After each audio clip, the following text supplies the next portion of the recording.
Isang napakandang araw po sa ating lahat mga kaboses mga kababayan at welcome po dito sa ating pong YouTube channel at magre-react na naman po tayo ng isyong panlipunan mga kaboses mga kababayan. Ito magandang pag-usapan po ito kasi ito pong si Representative Jervy Luistro mga kaboses. Ano po, hindi ko lang alam kung supporter ba niya o marami ba siyang mga mga kaboses mga kababayan sumusuport sa kanya o ano. But may lumalabas kasi sa social media, mga kaboses, mga kababayan, hinggil po doon, no, sa pagkukumpara po kay Jervy Luistro, doon po kay Senator Miriam Defensor Santiago. 'Di ba? Yung nakakakita po doon, mga kaboses, lalo na po yung mga nakakilala po talaga kay Senator Miriam Defensor Santiago, pumalag, mga kaboses, mga kababayan. Isa na po dito, ang political analyst, mga kaboses, mga kababayan, na si Attorney Edward Chico. Na siya rin po, mga kaboses, mga kababayan, na mukhang nagtrabaho rin ito kay Senator Miriam Defensor Santiago. Basahin muna natin ito pong artikulo mula po sa Ang Balita ngayon. Ayon po dito sa artikulo, anong Senate experience ni Luistro? Ito po ang tanong ng political analyst na si Attorney Edward Chico kaugnay ng mga social media post na ikinukumpara si House Lead Prosecutor Representative Jervy Luistro sa yumaong Senator Miriam Defensor Santiago. Ayon po kay Chico, hindi niya minamaliit si Luistro, ngunit masyado pa umanong maaga upang ihambing ito kay Miriam dahil sa malaking agwat ng kanilang karanasan sa Senado. Ayon po ni Chico, ito po. Ako kasi medyo nasaktan ako doon dahil matagal kong naging boss. Ayun, sabi na nga ba naging boss niya, no? Matagal kong naging boss si Senator Miriam. Sobrang bilib ako sa ali. Hindi ko naman minamaliit si Congressman Luistro, pero sinasabi ko lang, that's too soon for us to compare her kay Senator Miriam. Binigyang diin ni Chico na kung pagbabatayan ang naging record ni Miriam sa Senado, 3 termino itong nagsilbi bilang senador. Kasi pag tiningnan mo ang tail of the tape, ayon po ni Chico, for example, pag tiningnan mo si Miriam, Senate experience niya 3 terms, di ba? Anong Senate experience ni Luistro? Visitors pass, ayun. Dagdag pa niya, malinaw umano ang malaking pagkakaiba ng kanilang karanasan kaya hindi nararapat ang paghahambing. Ayon po sa kanya, so doon pa lang makikita mo na merong difference. So bakit mo sasabihin, until she becomes senator, hindi yan pwedeng pagkumparahin. Ayun mga kaboses, mga kababayan. Marami po kasing supporter, si Senator Miriam Defensor Santiago talaga na pumalag, mga kaboses, mga kababayan. Kasi kung ikukumpara po natin doon sa ligasiya ni Senator Miriam, napakalayo pa talaga. Sa personal po natin na views, ito po mga kaboses, magre-react po tayo dito. Kasi since pumalag na po si Attorney Edward Chico, sa akin lang naman po, mga kaboses. Ito po si Jervy Luistro, lumutang lang naman ito sumikat lang naman ito ngayon mga kaboses, mga kababayan. 'Di ba? Unang-una doon sa pagtago niya sa kanyang asawa, mga kaboses na may kaso, 'di ba? At pinagmalaki niya pa iyon, 'di ba? So, sumikat siya doon, nag-viral yung statement niya. Pangalawa, sumikat siya doon po sa AX ni Speaker. Hindi raw po magkakaroon ng ayuda, kundi dahil po ni Speaker, noon po si House Speaker Martin Romualdez pa mga kaboses, mga kababayan, na ngayon po inaaligaran mga kaboses o inaakusahan po ng dawit raw po sa flood control issue. Akusasyon pa namang pa lang naman po 'yon, no.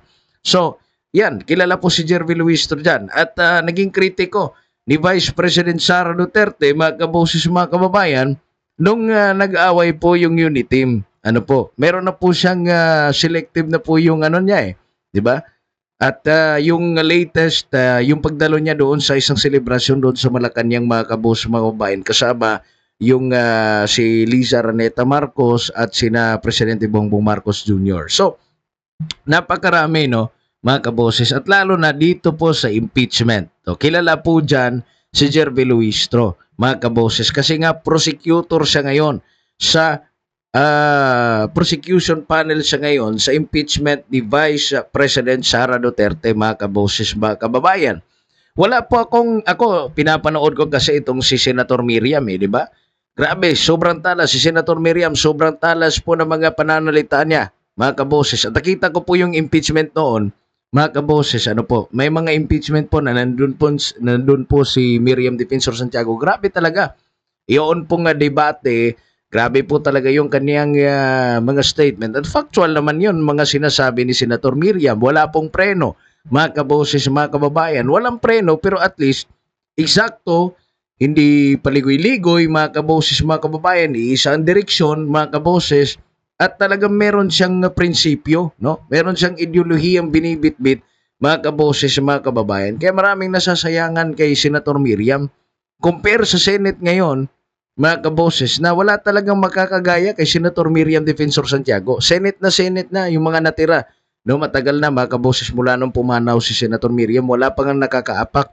Tapos ikukumpara ngayon kay Representative Jerby Luistro. Mukhang malabo at malayo po, ano?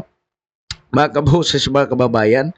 Ikukumpara mo yung may ligasiya, mga kaboses, mga kababayan, sa legislation, at the same time doon po sa mga maaangas sa debate. Hindi lamang po papogi, hindi lamang po paporma yung kay Senator Miriam, hindi lang po pabango, no, doon po sa kanyang mga supporters, but from the heart, malalaman mo yung from the heart, hindi yung political, ano, mga kaboses, mga kababayan. Hindi ganun si Senator Miriam, at hindi yan nafe-feel no, ng taong bayan na may halong politika yung paninindigan niya.